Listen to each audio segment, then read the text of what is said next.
narudi nyumbani.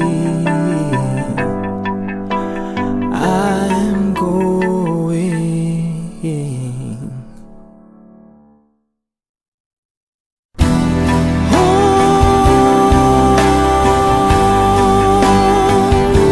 I'm going home.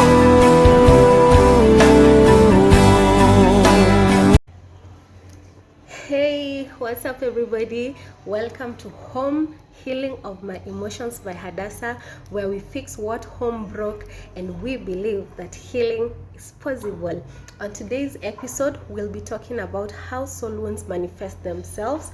On the previous video, which if you have not watched, you need to catch up on, we established what a soul is. We also learned what a soul wound is, and now today we'll be talking about how soul wounds manifest themselves. It is possible for one to be hurt internally and they are not aware of it, because just because it is not hurting now doesn't mean you don't have a soul wound, because all of us have a degree of brokenness in our heart, just by the virtue of being in a broken world, a world that is imperfect, a world that is filled with imperfect people. So we could try, like our parents could work so hard to provide a healthy home, a supportive home, a place of safety. They meet our emotional needs, but then when we step out into the world, we meet people who are imperfect, and their behavior or their decisions could greatly impact us and cause soul wounds in our lives. So we say that it is possible. Not everyone has a heartbreak, but all of us have a degree of brokenness to some point. Now, when it comes to soul wounds and how they manifest themselves, it is not always that they manifest in form of immoral activities.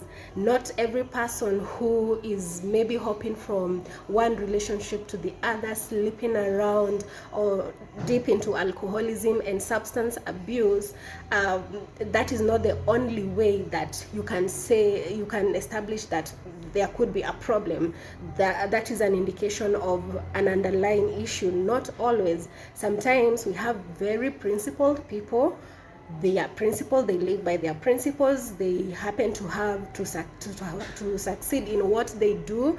They are not hurting, but they are also broken because they are unaware of it. Maybe they have other personality traits that can actually point to an existence of a soul wound. So it is important to know that soul wound does not always manifest in immoral activity. Sometimes it could be unproductive activities. For example, lack of boundaries. If you're that person who, when people need something, you are the first person they come in mind, you come into their minds, and you don't hesitate, you are always available to just please people. There could be a problem. Yeah, there are people who are kind, there are people who are just happy to make other people happy, but when you are caught up in that prison, that it leads to a point now you feel like you're a doormat, people are walking all over you, that you are neglecting yourself at the expense of meeting another person's needs, then at that point, that could be an indication that something is wrong. And it's so sad when we hear people attaching a dysfunction to their personality, to their personhood. You hear someone saying that I'm like this, I'm always me, I'm always arrogant, this is how I talk. Yet that person is so hurtful. They say they're just mean, they just go breaking people's heart. They're not sensitive to what they say. And I'm not trying to say that people should not maybe correct others, they should not give positive criticism, but some people overdo it. They are just always looking to hurt people. Even the Bible says we correct in love, and correcting in love means you do not end up making that person feel worse or making them feel like they are the problem. But some people, when they are correcting you, it's like they want now to touch on your personality as a person. They don't want to point out to what you did that was wrong, but they want to make you feel like you are the person, something is actually fundamentally wrong with you. That is an existence of a soul wound. When you see people who are territorial, They just want to dominate. They don't give other people's opportunities. They don't even allow people to be themselves. They always want to dominate. It is their word or the highway.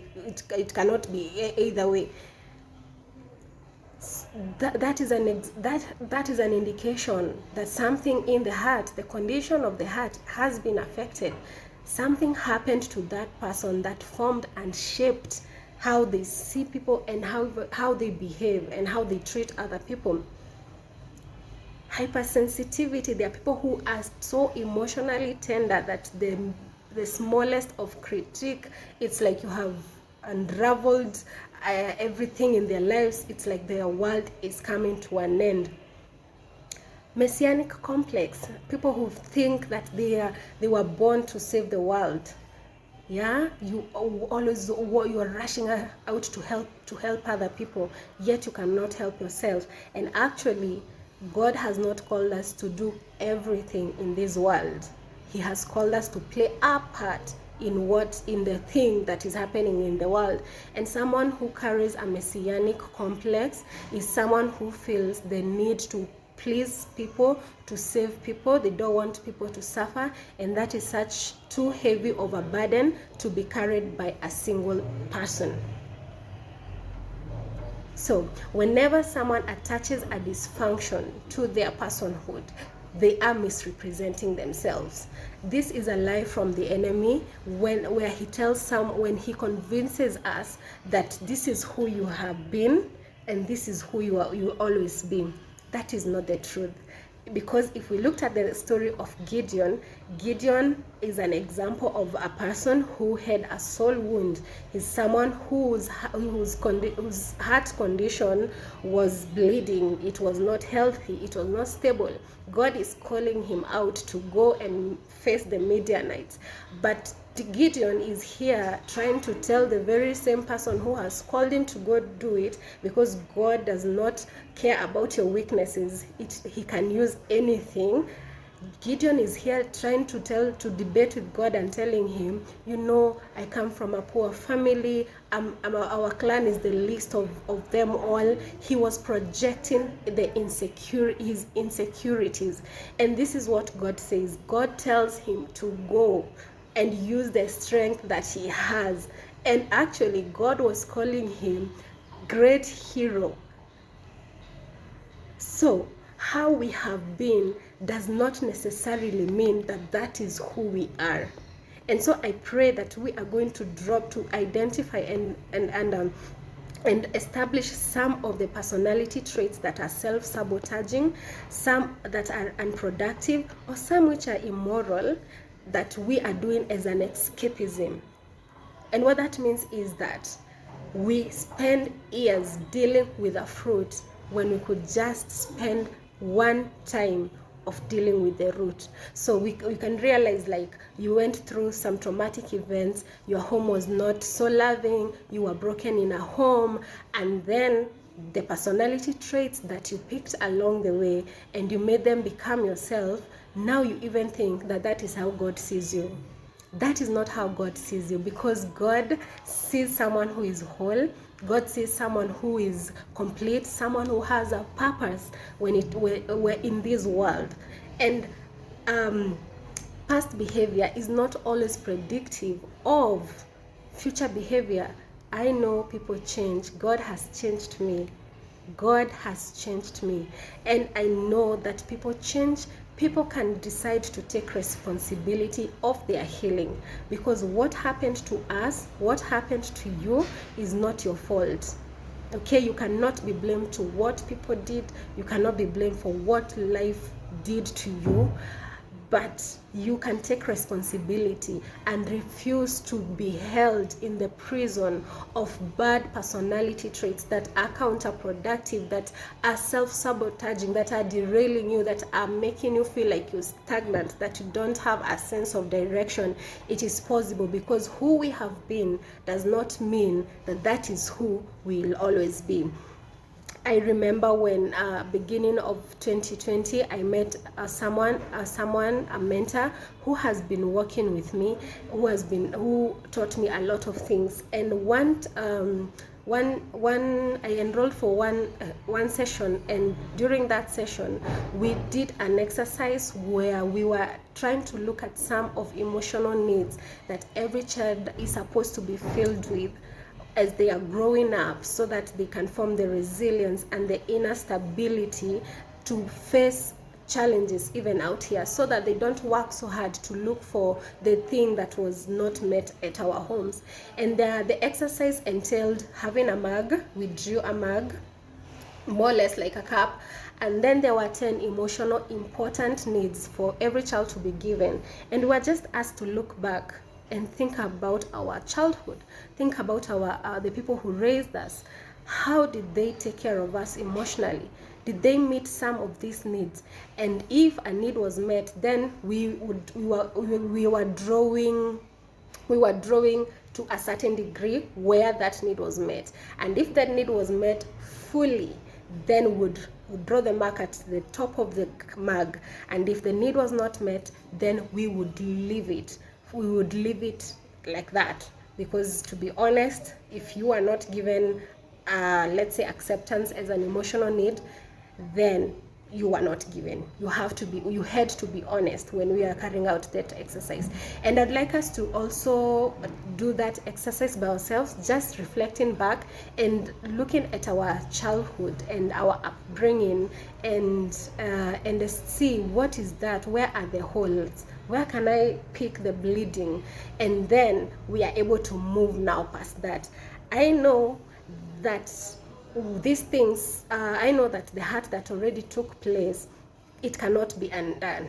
It happened, but we can move past what happened and we can fix it. We refuse to be victims. We refuse to say that our story will end a certain way. We know that we are victors, and we can still thrive emotionally and attain a quality, healthy, emotional life that will also make our lives thrive. So let's get right into the test. This is the test. So you'll pick a pen and a paper, you'll draw a cup, a mug, more or less like a mug, and then the emotional needs that you are going to feel to draw and to highlight the level to which they were met. One is acceptance. You'll ask yourself, did you feel like you belonged at home? Did you feel like even if you messed up, that your guardians' love about you and care about you did not change? Or did you feel that you were only accepted when you maybe performed well in school, or you did something good, that is only when you are accepted? So if that need was met to some degree, you draw. If it was met fully, you felt you were fully accepted, draw to the brim of the mug. And if it was not met, then you leave it empty. So there is acceptance, there is affirmation. On the previous video, we talked about how Jesus was publicly affirmed by God during his official introduction to ministry, and because of that, he worked from a point of affirmation. His drive was from a place of, he was healthy. He was operating from a point of affirmation because he was strengthened, and because of that, he was able to set healthy boundaries. So if you are affirmed as a child, you are told that you are good enough, that we love you, that we are believing you, you are cheered on, then you can fill the cup appropriately. Then there is affection. This is what research says.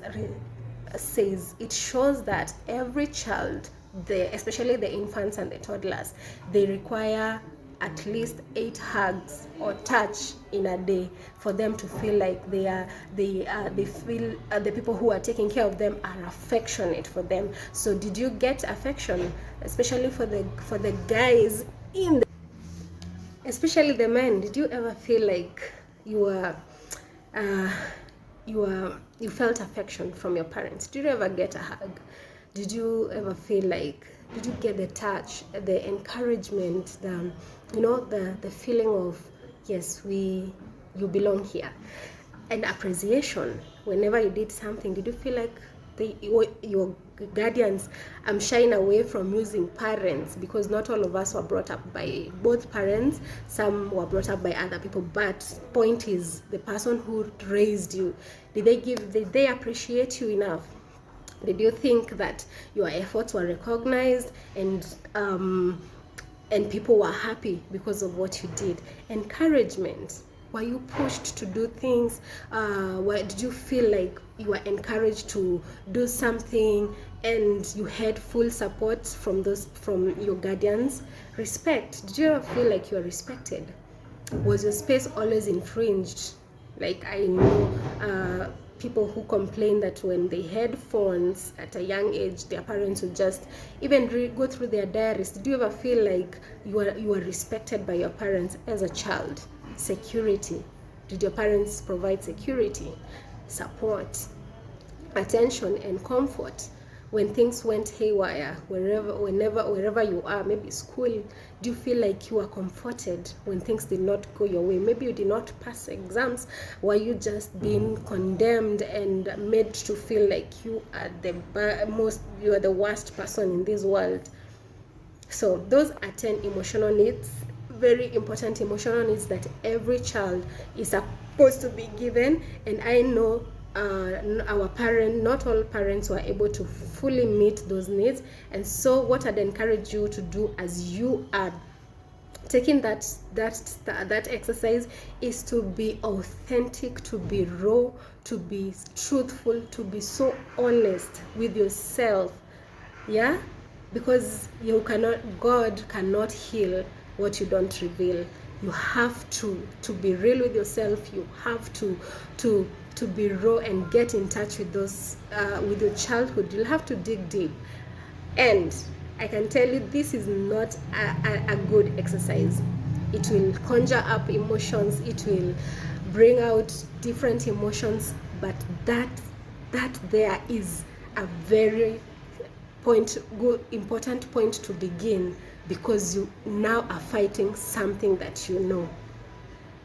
You now know this is what I lack. You'll understand. So this is what has caused a soul wound in my heart.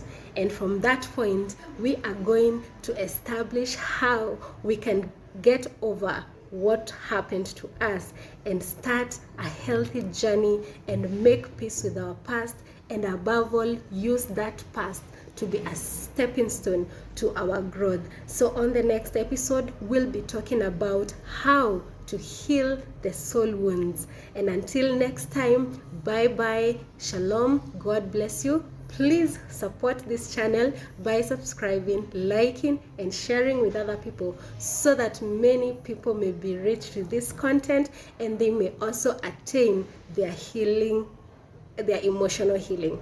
Thank you and bye bye.